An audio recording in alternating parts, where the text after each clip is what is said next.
નમસ્કાર મિત્રો, આપણી યુટ્યુબ ચેનલ યોજના માર્ગદર્શન પર તમારું હાર્દિક સ્વાગત છે। તો ચાલો મિત્રો, આપણે આજે માહિતી મેળવીશું તાડપત્રી સહાય યોજના વિશે, જેમાં તેની પાત્રતા શું છે, દસ્તાવેજ અને અરજી કરવાની પ્રક્રિયા શું છે, તે સંપૂર્ણ માહિતી આ એક જ વિડીયોમાં મળશે। તો તાડપત્રી સહાય યોજના ઓનલાઈન અરજી, જેમાં ગુજરાત સરકાર ખેડૂતોની ભલાઈ માટે સતત નવી યોજનાઓ લાવે છે।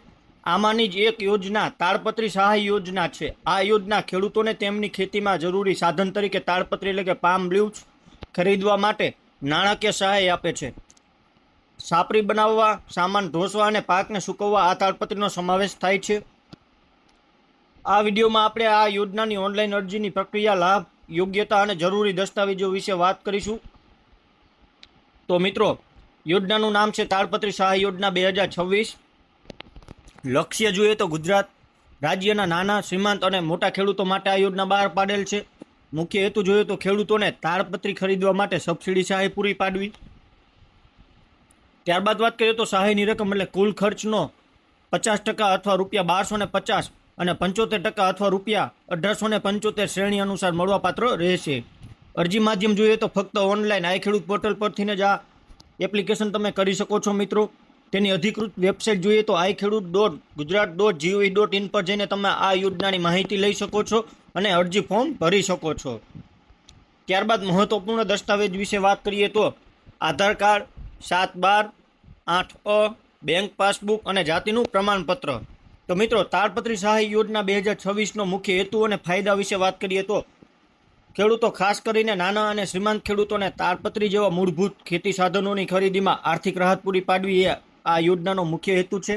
તાડપત્રીનો ઉપયોગ સામાન્ય વિસ્તારોમાં, ગ્રામ્ય વિસ્તારોમાં ખૂબ જ સામાન્ય છે। તેનાથી ખેડૂતોનો પાકને સૂકવણી અને સંગ્રહ માટે સસ્તો અને ટકાઉ વિકલ્પ મળે છે।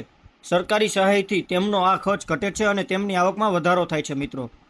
ત્યારબાદ વાત કરીએ તો યોજના હેઠળ મળતી સબસિડી સહાય, જેમાં ખેડૂતની શ્રેણી, સહાયનું ધોરણ અને ટિપ્પણી વિશે વાત કરીએ તો અનુસૂચિત જનજાતિ એટલે કે એસટી ખેડૂતે AGR 14 પ્રમાણે ખરીદ કિંમતના 75% અથવા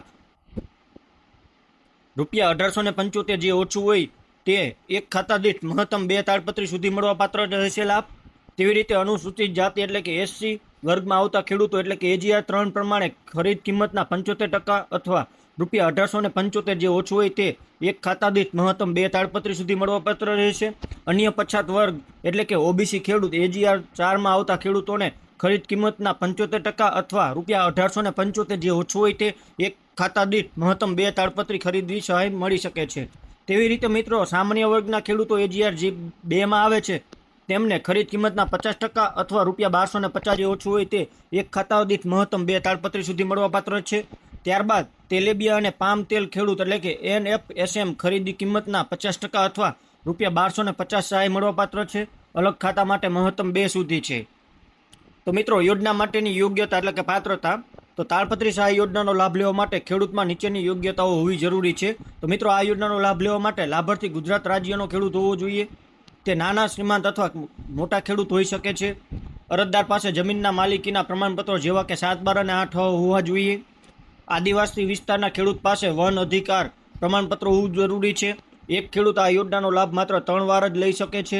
મહત્વનું, ઓનલાઈન અરજી કરવી ફરજિયાત છે મિત્રો।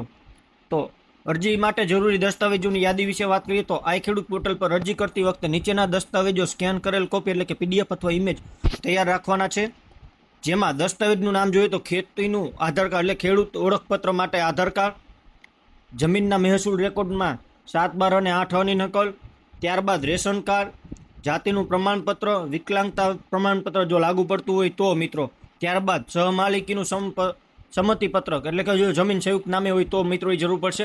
ત્યારબાદ બેંક ખાતાની વિગતો, પાસબુકની પ્રથમ પાનાની કોપી જેમાં, અને આધાર નંબર જે આધાર કાર્ડ સાથે લિંક કરેલો હોય તેવો આધાર નંબર। તો મિત્રો, તાડપત્રી સહાય યોજનામાં ઓનલાઈન અરજી કેવી રીતે કરવી? તો અરજીની પ્રક્રિયા સરળ અને સીધી છે। જે ખેડૂતો કોમ્પ્યુટરથી પરિચિત નથી તેઓ ગામની સહકારી સોસાયટી સેવા કેન્દ્ર CSC અથવા તાલુકા કૃષિ અધિકારીની મદદ લઈ શકે છે।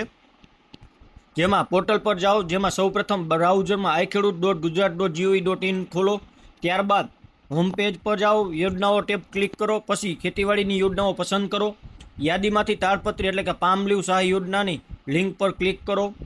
ત્યારબાદ યોજનાની વિગતો વાંચ્યા બાદ અરજી કરો બટન પર ક્લિક કરો. જો પહેલીથી નોંધણી કરી હોય તો યુઝર નેમ પાસવર્ડથી લોગિન કરો, નહીં તો નવી નોંધણી વિકલ્પ પર પસંદ કરી આધાર કાર્ડ નંબરથી રજિસ્ટર્ડ થાવ.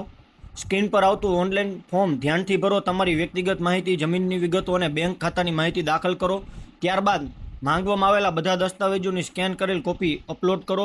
બધી માહિતી ચેક કરી લીધા બાદ ફોર્મ સબમિટ કરો. એક રજિસ્ટ્રેશન અરજી નંબર મળશે, તેને નોંધી લો અને પ્રિન્ટ આઉટ કાઢી લો મિત્રો. ત્યારબાદ અરજીનું સ્ટેટસ અને પ્રિન્ટ કેવી રીતે ચેક કરવું, તો અરજી સબમિટ કર્યા બાદ તેની સ્થિતિ એટલે કે સ્ટેટસ તપાસવા અને જરૂરી પડીએ પુનઃ પ્રિન્ટ કાઢવું ખૂબ જ સરળ છે. તો મિત્રો, આઈ ખેડૂત પોર્ટલના હોમ પેજ પર અરજીની સ્થિતિ વિકલ્પ પર ક્લિક કરો. તમારો અરજી નંબર અને આધાર નંબર દાખલ કરો. તે પછી તમે જોઈ શકશો કે તમારી અરજી કયા સ્ટેજ પર છે, જેમ કે સ્ક્રુટિનિંગ એટલે કે મંજૂરી, નાણાં વહેંચણી વગેરે તમને સ્ટેટસ બતાવશે. હોમ પેજ પર જ અરજીની પ્રિન્ટ વિકલ્પ પર ક્લિક કરીને અરજી નંબરથી તમારી ભરેલી અરજીની પીડીએફ ડાઉનલોડ અને પ્રિન્ટ કરી શકો છો મિત્રો. તો મિત્રો, હવે અમુક પ્રશ્નો હોય છે કે તાડપત્રી સહાય યોજનાનો લાભ કોણ લઈ શકે છે? તો ગુજરાત રાજ્યના તમામ નાના શ્રીમંત અને મોટા ખેડૂતો જેઓ જરૂરી દસ્તાવેજો ધરાવતા હોય તેઓ આ યોજનાનો લાભ લઈ શકે છે. એસસી એસટી ખેડૂતોને વધુ સહાય મળે છે. એક ખેડૂતને કેટલી સહાય મળે છે? તો સહાય રકમ ખેડૂતની શ્રેણી પર આધારિત છે. એસસી એસટી ઓબીસી ખેડૂતોને તાડપત્રી કિંમતના 75% અથવા ₹1875 જે ઓછું હોય તે મળે છે. સામાન્ય વર્ગના ખેડૂતોને કિંમતના 50% અથવા ₹1250 જે ઓછું હોય તે મળે છે. તો મિત્રો, અરજી કરવાની છેલ્લી તારીખ ક્યાં સુધી છે? તો મિત્રો, હાલમાં આ યોજનાની કોઈ તારીખ બહાર પડેલ નથી, પરંતુ હવે ટૂંક સમયમાં તારીખ બહાર પડશે ત્યારે અમે અમારી યુટ્યુબ ચેનલ પર તમને માહિતી આપીશું. જેમાં યોજના ચાલુ રહે ત્યાં સુધી અરજી કરી શકાય છે, પરંતુ સહાયનું ફંડ મર્યાદિત હોઈ શકે છે. તેથી જલ્દી અરજી કરી દેવી યોગ્ય રહેશે. નવીનતમ માહિતી માટે આઈ ખેડૂત પોર્ટલ ચેક કરતા રહો. શું હું ઓફલાઈન અરજી કરી શકું છું? ના, આ યોજનાની અરજી ફક્ત ઓનલાઈન આઈ ખેડૂત પોર્ટલ દ્વારા જ કરી શકાય છે. અરજી કર્યા બાદ સહાયની રકમ ક્યાં મળશે?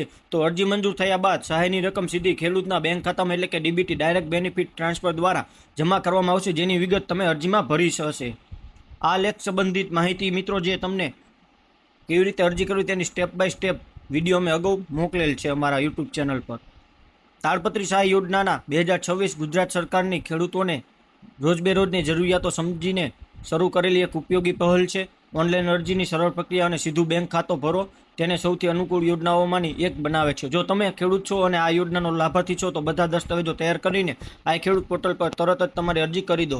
જો તમને આવી વધુ સરકારી યોજનાઓની માહિતી જોતી હોય તો અમારી વેબસાઇટ નિયમિત રીતે મુલાકાત લો.